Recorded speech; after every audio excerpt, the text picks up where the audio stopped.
I have heard just about the misconception about the Shias, but I think that is not the proper word. That is, there is illegal allegation, which is Botan-e-Azim, which is going on quite many channels.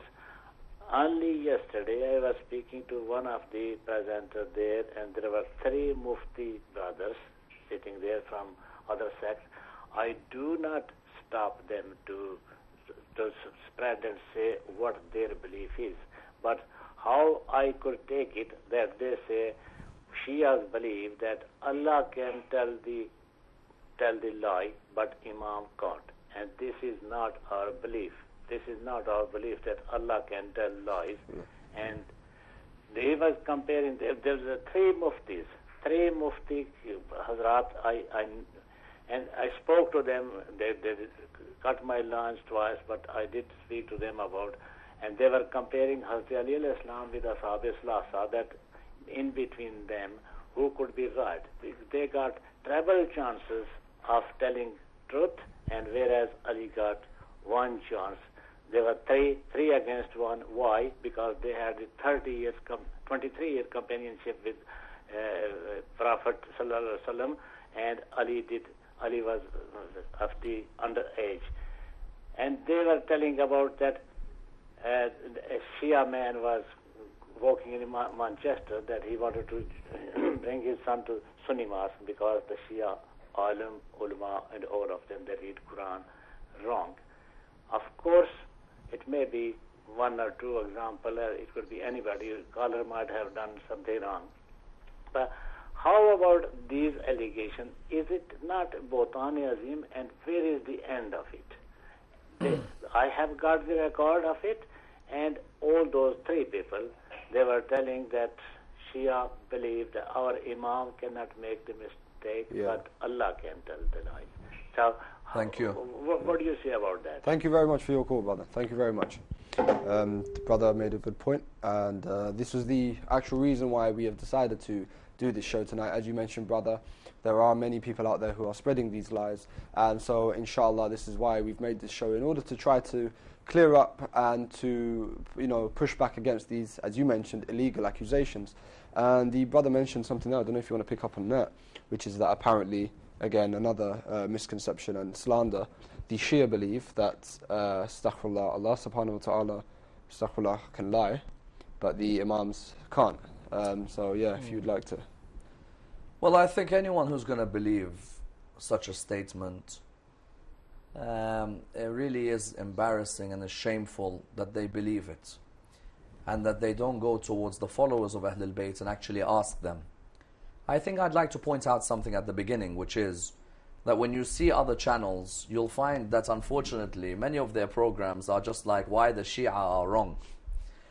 With our program over here, we have no intention of looking at other schools in Islam and saying why they are wrong. We're just proud of our own school, and to tell you the truth, are very calm in being able to answer any question related to our school. Whereas when another channel is only concerned about what we believe, it goes to show you that they know that they're in a situation where they need to answer quick, because they know that there are certain people who are coming towards the school of Ahlul Bayt. And I wouldn't just say certain people, I'll say by the dozens every day. Anyway, so when we look at this issue, if anyone comes forward and says that these people believe Allah subhanahu wa ta'ala can lie but Imams can't, that's absolutely ridiculous. If that was the case, Rasulullah sallallahu alayhi wa would not say, I leave behind for you the Quran and my Ahlul Bayt. The Quran is the words of Allah, and Ahlul Bayt are a parallel to the Quran. And if Allah's words are truthful, that means Ahlul Bayt's words are truthful. And Ahlul Bayt are but servants and creations of Allah subhanahu wa ta'ala. To stoop to that low level of lying to make sure that your position remains strong is ridiculous. If you're proud of your school's theology and jurisprudence, stick to it and don't worry about other schools. It's only when you're not certain about your own school that you need to attack others. Absolutely. I want to return back to the questions that I've obviously prepared. And as I mentioned before, I want to deal with this topic of the concept of Shias believing in other, committing shirk, not having a strong concept of Tawheed. The second one which raises its head a lot of the time is the concept of tawassul or shafa'ah. And I mean, if you'd like to explain the difference between the two words as well. But then an accusation is that Shias worship the dead. and they call upon the dead, and these things are all shirk. How do you answer these kinds of accusations? On the first level, it's vital to understand, let's say if for tonight's definition, even though I can go further and I have lectures on this topic, it's vital for us to understand that if we were to say tawassul is a means for reaching Allah in this world, and shafa'a will define as the intercession of a particular individual in the hereafter. Let's define it for the audience tonight. Both the word wasiela and the word shafa'a are used in the Quran. So for example, the word wasiela is used in Surah 5 verse 35 in the Quran. Bismillah ar-Rahman ar-Rahim. Ya ayyuha alladhina amanu attaqullah wa abtaghu ilayhi al-wasila. O you who believe, be conscious of Allah and seek a means to reach Him. Seek a means to reach Him offers a quite beautiful option to the human being. That you as a human being can come to me directly. In your salah, you come to me directly. You tell me, إِيَّاكَ نَعْبُدُ وَإِيَّاكَ نَسْتَعِينُ اهْدِنَا الصِّرَاطَ الْمُسْتَقِيمُ. But likewise, in your same salah, I've also told you for you to every day remember that you should be on the path of those I have given my ni'am, my blessings. Notice in the salah, اهْدِنَا الصِّرَاطَ الْمُسْتَقِيمُ, direct to Allah. صَرَاطَ الَّذِينَ أَنْعَمْتَ عَلَيْهِمْ. Ya Allah, I want to reach your path, the path of those you put your ni'mah on. That means there are a group of creations of Allah subhanahu wa ta'ala who Allah has blessed, who He has sent as role models to mankind, as scholars for mankind, even as martyrs in His way. Allah used them to reach us. We use them to reach Allah subhanahu wa ta'ala. Isn't that true? Allah subhanahu wa ta'ala uses wasiela to reach me as a human being. He uses a creation of His to reach me. So why can't I as a human being use that creation to reach Allah? However, at the same time I can say, Ya Allah, I'm using you alone. That's it. I don't want to use any creation. When I say, for example, in a dua, Allahumma inni as'aluka wa atawajjahu ilayka binabiyyik. Ya Allah, I ask you, but the way I ask you is through your Prophet because he is beloved to you. It's like now I go to apply for a job. When I go to apply for this job, I could easily go direct to the manager. I've got a friend of mine who's close to the manager. I can go direct to the manager with my CV. Or what I can do is go to my friend and say, listen, do you mind passing the CV to the manager? The manager is the ultimate decision maker. But I know my friend has a lofty position with the manager. That's in terms of wasiela. So who's the helper? Is it the means or is it the ends? The helper is the ends. That's Allah subhanahu wa ta'ala. But the means is, Ya Allah, I want to ask through them because you told me that these people are so beloved to you.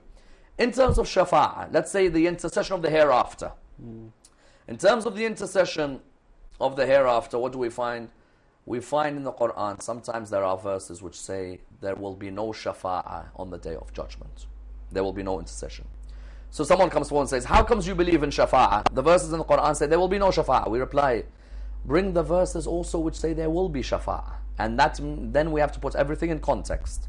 The verses in the Quran which say there will be no shafa'ah refer to those who looked for the intercession of the idols on the day of judgment.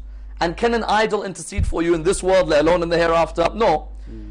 Therefore the Quran said that the shafa'ah of such people is not going to help you. The shafa'ah of the idols will not help you.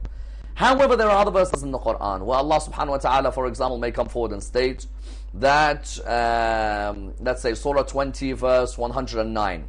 Allah subhanahu wa ta'ala says that shafa'ah can only be given to the one who Allah is pleased with him and has placed mercy upon him. Okay? Someone who Allah is pleased with him and is pleased with his words and has placed mercy upon him. There are many hadiths in both schools of Islam. A martyr will be able to perform shafa'ah on the day of judgment. A scholar will be able to intercede for you on the day of judgment. An alim will be able to intercede for you on the day of judgment.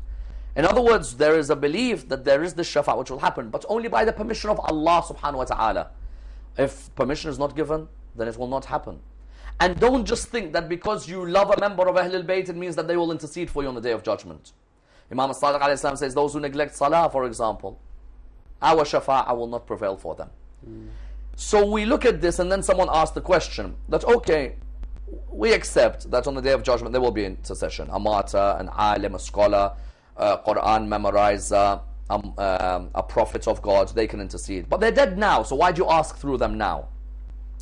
We reply by saying, number one, a person who dies in the way of Allah is not dead. Rather, he is living according to the Quran. Number two, if these people are dead, like Rasulullah sallallahu alayhi wa, people say, don't ask through Rasulullah, ask Allah direct. We reply, then don't say your salams to Rasulullah in salah. If Rasulullah is dead, salah is wajib on him, he's got to reply back to you. So don't send your salams to Rasulullah sallallahu alayhi wa in your salah. We are of the belief that even Rasulullah sallallahu alayhi wa after he passed away, there were companions who would come near his grave saying, Ya Rasulullah, when you were alive, the verse said, وَلَوْ أَنَّهُمْ اِظَّلَمُوا أَنفُسَهُمْ جَاءُوكَ وَاسْتَغْفَرُوا اللَّهَ وَاسْتَغْفَرَ لَهُمُ الرَّسُولُ لَوَجَدُوا اللَّهَ تَوَّابًا رَحِيمًا. There was a verse in the Quran which said that when they were unjust to themselves, had they come to you and asked for forgiveness, we would have forgiven them. They said, Ya Rasulullah, you were alive, this happened. Now that you are dead, we have come to you again. And that's, they heard a reply. They heard the reply from Rasulullah. Because Rasulullah sallallahu alayhi wa died in the way of Allah. But the helper ultimately is Allah. And the permission is with Allah subhanahu wa ta'ala. And that always has to be remembered. Excellent. Though the Egyptians have got in general sentiments and emotions towards Ahlul Bayt, till now they respect Ahlul Bayt, they visit their shrines, they call their children after the names of Ahlul Bayt. So politically, Shia Islam was banned. Then the Sheikh of Al-Azhar, Sheikh Mahmoud Shaltut, gave a fatwa, verdict, in the middle of the 20th century that the Jafari school of thought, Shia Islam, is one of the recognized Islamic sects.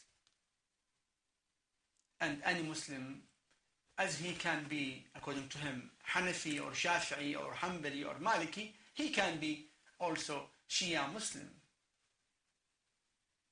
Because, in fact, Al-Azhar scholars were facing severe problems. Just take that and then we'll come back to this in a minute, inshallah. Thank you very much for calling in. Assalamu alaikum. Hello? Hello, assalamu alaikum. Wa alaikum salam. Yes, brother, thank you for calling in. Your question, please. Hello, good evening. Good evening. Assalamu alaikum. Wa alaikum salam wa rahmatullahi wa barakatuh. الشيخ محمد الموسوي كيف حالك يا شيخ؟ الحمد لله رب العالمين على هدايته لدينه الحمد لله. أنا أعترض على كلمة مقدم البرنامج إن الإسلام يتكون من جناحين سنة وشيعة. Can you speak in English, please? Because this TV is in English, not in Arabic. I have objection when you said Islam is it's two-wing, Sunni and Shia. Okay. Yeah. The objection is what? Okay, go ahead. I have objection against it because this is not the right. Okay. Because I am, according to the Shia, I am kafir. I mean, you give fatwa? I mean, are you able to give fatwa? Everywhere. You can open any TV, Sunni TV or Shia TV. Shia is kafir to Sunni and Sunni kafir to Shia. No. No, I believe you are kafir to me. And you are kafir to me, and I kafir to you. No. Okay. Don't keep okay. people. I mean, that's what you think. Properly. Okay, brother. Before we understand, brother, if you don't mind, I understand that you're a little bit upset, but I just want to ask you a question. Do you actually have any references from the Shia where you've heard a Shia say that Sunnis are kafir, or even from a... wrong information. He said Salah ad-Din from Iraq. Salah ad-Din is Kurdi, from Kurd. I know, I said northern Iraq. I said he is from northern Iraq, from Tikrit. Don't tell the wrong things. He's Kurdi from Kurdistan. Oh, okay. Brother, with all due respect, brother, with all due respect, brother, let's forget about Salahuddin for a second. Salahuddin is a great Muslim. Okay, alhamdulillah, no, brother, listen to me for a second, please. Don't give wrong information to the Muslims. If we've offended you, please forgive us. But you haven't answered my question. You said that according to... Sheikh Mosawi always, he says the Shia is the... Okay, brother, it seems like we're not able to have a dialogue, so thank you very much for calling in.